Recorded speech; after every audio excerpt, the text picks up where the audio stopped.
Today's topic are selected tax issues for partnerships and partners. We're going to cover a bunch of different areas, pretty much laid out in the outline agenda and the different sections. For those of you who don't know me, I think I pretty much know most people on here. But those of you who don't know who I am, my name is Cory Bilodeau. I'm one of the tax partners at McLaughlin Quinn.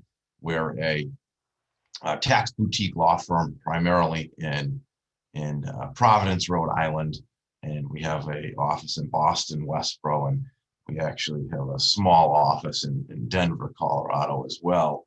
But primarily everyone works out of the Providence office, and we have about 8 full-time lawyers. I run the tax planning department, and that what I call is really just transactional tax law, and that's different issues that come up in transactional transactions that are taking place. I don't handle really the legal aspects anymore. We have some other attorneys who handle the corporate and the business and the real estate side of things. So that's the area I work in. I have a partner, Tom Quinn, who worked at the IRS for about 11 years. He handles our tax controversy side, and those are the clients who are under audit or appeals or tax court or owe money to the IRS. The collection side, I guess is what I call part of that. I don't really work on that side anymore, simply because I just don't do it enough anymore to be efficient. If you have questions, feel free just to jump in. We have a small enough group that we can handle it that way for this presentation. And couple things I wanted to note just off the get-go here. Does anyone have clients who've invested in opportunity zone funds? No, nobody. Some people. Well, those, if you do, you may be expecting, or the client should be expecting an audit. The IRS has started auditing taxpayers who have invested in those funds to defer gain, and primarily it sounds like, so we've picked up one of those so far, and generally what they're looking at is to make sure that the client invested the deferred gain in a fund within the 180-day time period, and that's fairly easy to document. They want to make sure that the client taxpayer received an equity interest in the fund, and that's important, particularly if you have clients who have set up their own funds. There's 2 ways that this typically goes. Clients can either set up their own fund to do their own deal, and if you have clients who are real estate developers, they probably may have gone that direction if they did this.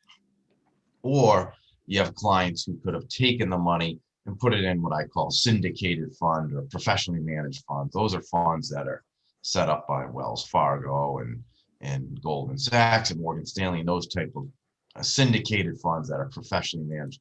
You have less of an issue there, I think, and it seems like the IRS, at least in the audit that we're dealing with, they've asked for documentation to prove that the client received an equity interest for their cash. Wasn't a loan, wasn't something else.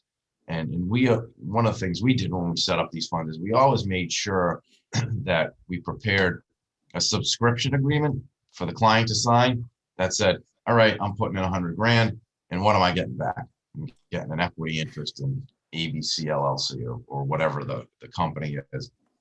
If your clients don't have that information, or the funds that they set up, the people who set them up didn't do that, I'd recommend that you go back or have your clients go back and get that information, because that's one of the documents that the IRS is asking for. The third is to make sure that the fund is a fund, right? It's complying. If you're in a syndicated fund, that's really probably not going to be a big issue because you don't control the fund.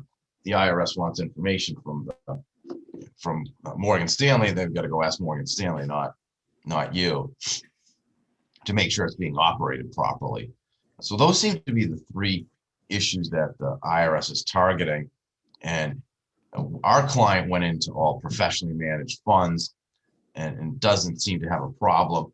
One thing that's kind of interesting is that the auditor told us that there are what they call subject matter specialists who are reviewing these documents. So it's not even the agent who's on the front who's reviewing this information.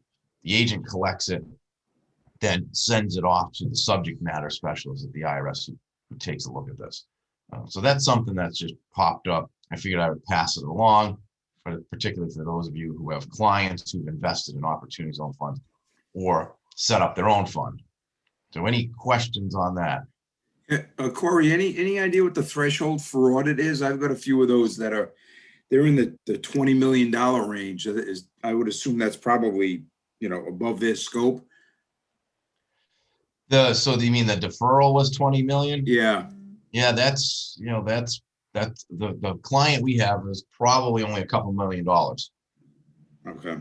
So I think the client invested in 3 funds, and it was about $1 million in each fund. So a total of 3 million of investment. What was interesting is when we were talking to the agent, she almost seemed to, when we told her, hey, look, these are all professionally managed, like you've got to talk to the funds to get information. She almost seemed to be relieved. Maybe it's less work for her, but I don't know. It seemed like, all right, well, this isn't someone that's setting up their own fund. But we have a lot of clients who set up their own funds and are doing their own deals because they're real estate developers, and so they were looking at that opportunity. So just keep that on your radar. Your client, and what the interesting thing is, the letter that was sent to the client specifically said, hey, we're auditing your opportunity zone investments. And it wasn't something else. I mean, they asked for other backup for items on the tax return, but that was the target of the particular agent. Other one just to keep on your radar that you should be aware of is the BBA partnership audit rules. Those are now mandatory. They've been mandatory for a few years now, and with those rules, they kind of replaced TEFRA, and that we've seen some audits coming through under those rules where the agent can audit the partnership, and it's a whole different set of rules than the small partnership audit rules. Those may or may not apply to you depending on excuse me, depending on if you elected out on the tax return from the BBA partnership audit rules and whether the partnership is eligible to elect out. Some people have asked, well, does it make sense to always elect out? And the answer is probably, unless you're worried about something on the individual returns. So remember that under the small partnership audit rules, the taxpayer individual is audited, and then the